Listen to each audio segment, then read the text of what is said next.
discover my overprotective mom's past and how I finally found my freedom. Hi, my name is Danielle. I have a twin sister named Ivy. Growing up, my twin sister Ivy and I had quite the adventure.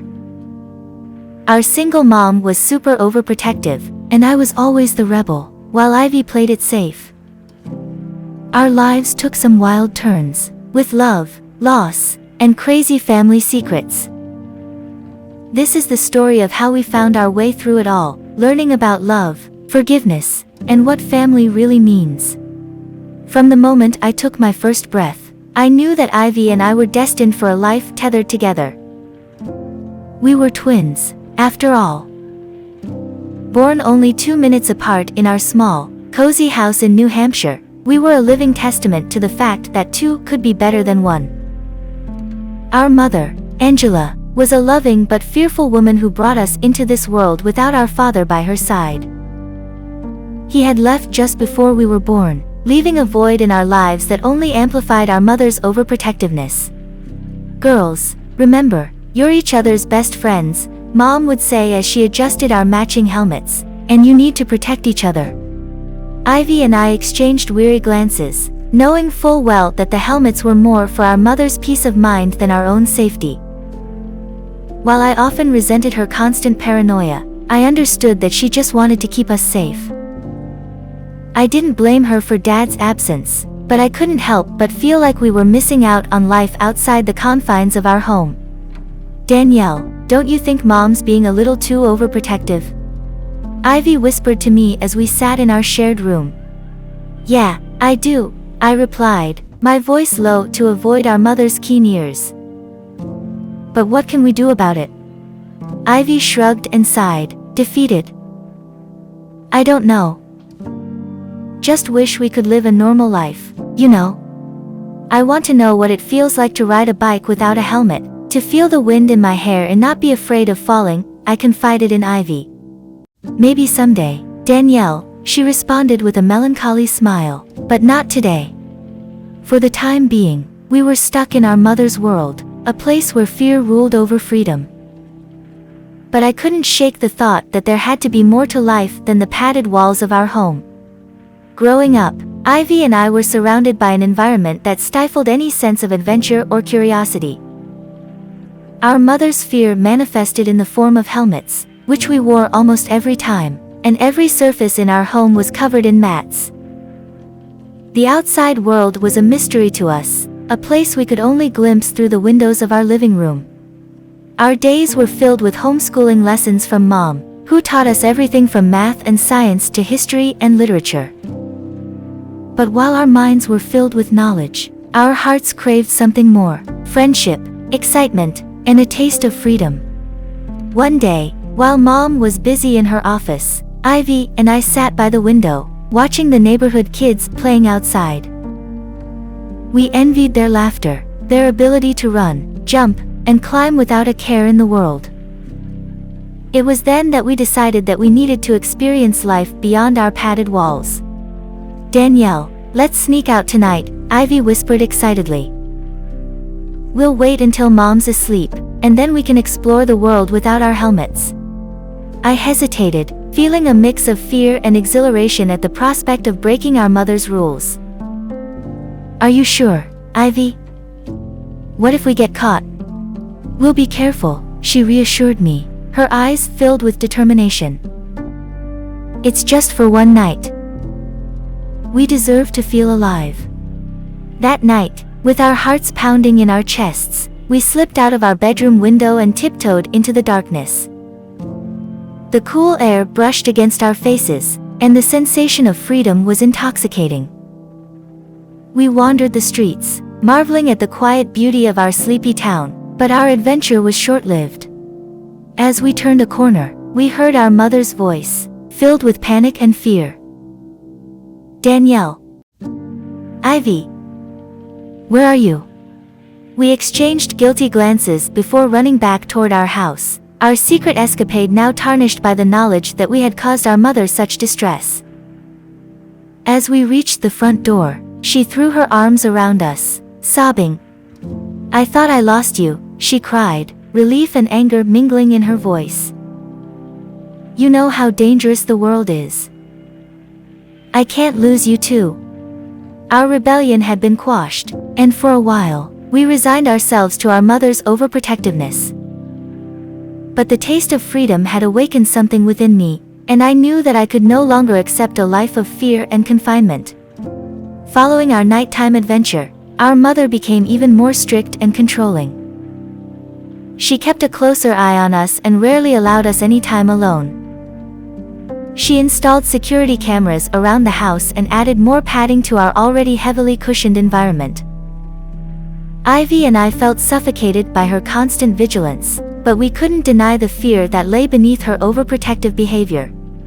One afternoon, Ivy received a text message from a boy named Ethan, whom she'd met through an online forum. They had been secretly chatting for months, and he wanted to meet her in person. She was excited but nervous about the idea, knowing that our mother would never approve. "Danielle, Ethan asked me to meet him at the park this weekend," Ivy confided in me, her eyes alight with anticipation. "What should I do?" "You should go," I encouraged her. "Just be careful, and make sure Mom doesn't find out." Ivy went on her secret date, and for a few hours, she felt a sense of normalcy that we both craved. They laughed and talked, connecting on a level that she never thought possible. But our mother, ever suspicious, had followed Ivy to the park. She watched from a distance, her heart breaking at the sight of her daughter's clandestine meeting. When Ivy returned home, our mother confronted her. "Ivy, how could you go behind my back like this?" she demanded, her voice trembling with hurt and anger. "You know how dangerous it is to meet strangers. What if something had happened to you?" "I'm sorry, Mom," Ivy replied, tears welling in her eyes. "But I can't live like this anymore. I need to experience life and make my own choices." Our mother took a deep breath, struggling to contain her emotions. "I know I can't protect you forever," she admitted. "But I need to find a way to keep you safe while allowing you to grow." The next day, our mother announced her decision. Ivy and I would be sent to a prestigious boarding school in Massachusetts, where we would have the opportunity to socialize and experience new challenges under the watchful eye of the school staff. We were both anxious and excited, knowing that this would be the beginning of a new chapter in our lives, a chance to finally break free from our mother's protective grasp. Upon arriving at the boarding school, Ivy and I found ourselves navigating a whole new world. Ivy, eager to embrace her newfound freedom, quickly made friends and became involved in various extracurricular activities. Meanwhile, I struggled to adjust and felt increasingly isolated from my sister, who seemed to be drifting away from me. One evening, Ivy and I had a heated argument in our shared dorm room. "Ivy, we're supposed to be in this together, but it feels like you're leaving me behind," I accused her, hurt by her growing independence. "Danielle, I love you, but we can't live in each other's shadows forever," Ivy replied, tears streaming down her cheeks. "We need to grow as individuals, too." Our relationship became strained as Ivy continued to forge her own path, leaving me feeling lost and alone. One day, while I was exploring the school library, I came across a dusty old yearbook. Flipping through the pages, I was shocked to discover a picture of our mother as a young musician. She stood proudly on stage, violin in hand, a confident smile gracing her face. The image struck me, as I had never seen this side of her before. As I stared at the picture, a boy named Logan approached me. He had noticed my interest in the yearbook and offered a friendly ear. "Who's that in the photo?" he asked, with genuine curiosity in his eyes. "That's my mom," I replied. I never knew she used to be a musician. Logan and I quickly became friends, bonding over our shared love for music and our desire to learn more about my mother's past. We spent hours researching her history, piecing together the story of her life before she became the overprotective parent we knew. Through our research, we discovered that she had been a talented musician, studying at a prestigious conservatory before a tragic accident took away her ability to play. The incident had left her devastated and instilled in her the fear that drove her overprotectiveness. As Logan and I delved deeper into my mother's past, our friendship blossomed into something more. We found solace and understanding in each other, our shared experience bringing us closer together. Meanwhile, Ivy and I continued to navigate the challenges of our changing relationship, each of us learning to grow as individuals while still cherishing the bond that connected us as sisters. One day, our school announced an upcoming musical performance, and Logan encouraged me to participate. I hesitated at first, but, with his support, I eventually decided to give it a try. Nervous but excited, I decided to perform a violin piece in honor of my mother's forgotten passion. Ivy, now more supportive of my individual journey, helped me practice and even designed a beautiful stage setup for my performance. As the date of the performance approached, I practiced diligently, feeling the excitement and nerves build up. On the night of the performance, as I took the stage, I scanned the audience and, to my surprise, spotted my mother sitting near the back. Her eyes were locked on me, filled with a mixture of pride and fear. Ivy sat beside her, looking equally shocked by our mother's sudden appearance. As the performance continued, my mother grew increasingly agitated. She started muttering to herself, her hands shaking uncontrollably. The audience's murmurs grew louder as they noticed her behavior. Seeing her distress, the principal called for security to escort her out of the auditorium. Ivy and I watched helplessly as our mother was led away, tears streaming down her face. Not long after that, we received a call informing us that our mother had been taken to a nearby hospital. Ivy and I exchanged worried glances, unsure of what had just happened. Later that evening, the principal called us into his office. He informed us that our mother had been taken to the hospital after her removal from the auditorium. "Your mother has been suffering from schizophrenia for many years," he revealed solemnly. Both Ivy and I were shocked by this revelation, struggling to comprehend the reality of our mother's condition. "How come we never knew?" I asked, my voice shaking. The principal explained that our mother had been able to maintain a semblance of stability through her strict control over our lives, but the stress of our departure to boarding school had caused her condition to worsen. As the news sunk in, Ivy and I were devastated. We realized that our mother's actions, however misguided, had always been driven by her love and concern for us. The revelation brought us closer together as sisters. We decided to put aside our differences and come together as sisters to face the challenges that lay ahead and to support our mother and each other through this difficult time. Together with Logan, we embarked on a journey to learn more about schizophrenia and how we could help our mother. In the process, we discovered a newfound strength in ourselves and each other, as well as a deeper appreciation for the bond that connected us as a family. A few days after learning about our mother's condition, Ivy and I decided to visit her at the psychiatric facility where she was receiving treatment. As we approached her room, our hearts were heavy with a mix of anxiety and hope. "Mom, it's us," I said softly as we entered the room. Our mother looked up, her eyes red and puffy but filled with love. "Danielle, Ivy, I'm so sorry," she whispered, tears streaming down her cheeks.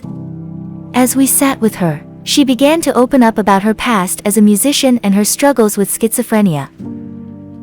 "I wanted to protect you both, but I didn't realize how much I was holding you back," she admitted, her voice filled with regret. Over the next few weeks, Ivy and I visited our mother frequently, learning more about her past and her journey with mental illness. We began to see her as not just our mother, but as a person with her own dreams, aspirations, and challenges. As her treatment progressed, she slowly began to regain her stability, and eventually, she was able to return home.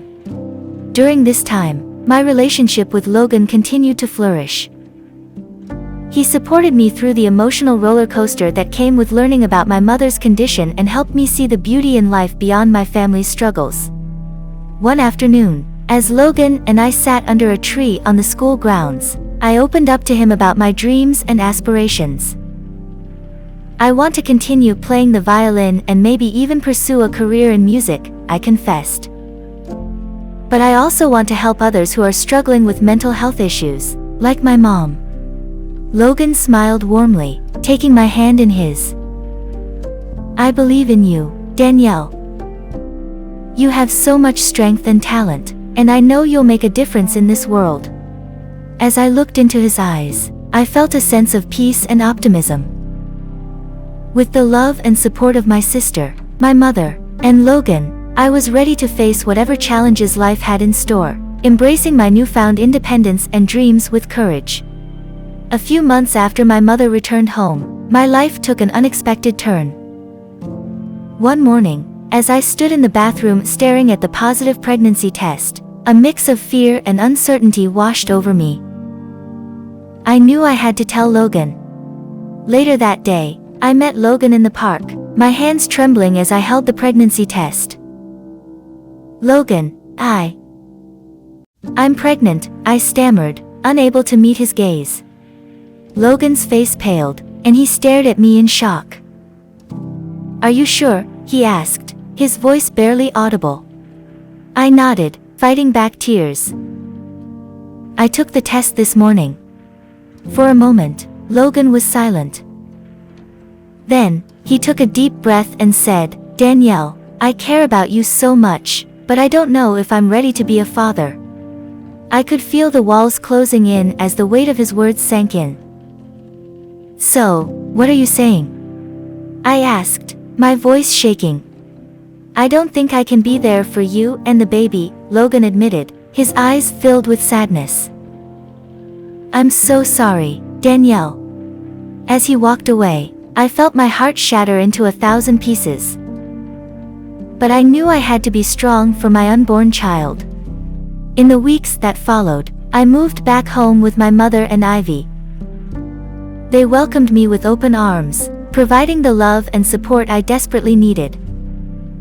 My mother, who had come so far in her own journey, became a pillar of strength for me, offering wisdom and encouragement as I faced my new reality. "I know it's hard, sweetheart," my mother said one evening as we sat on the porch together. "But you're stronger than you think. You'll get through this, and so will your baby." I looked at her, feeling a newfound appreciation for the woman who had fought her own battles and emerged stronger on the other side.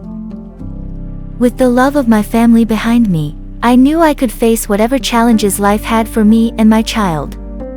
Months passed, and I adjusted to my new life back home with my mom and Ivy.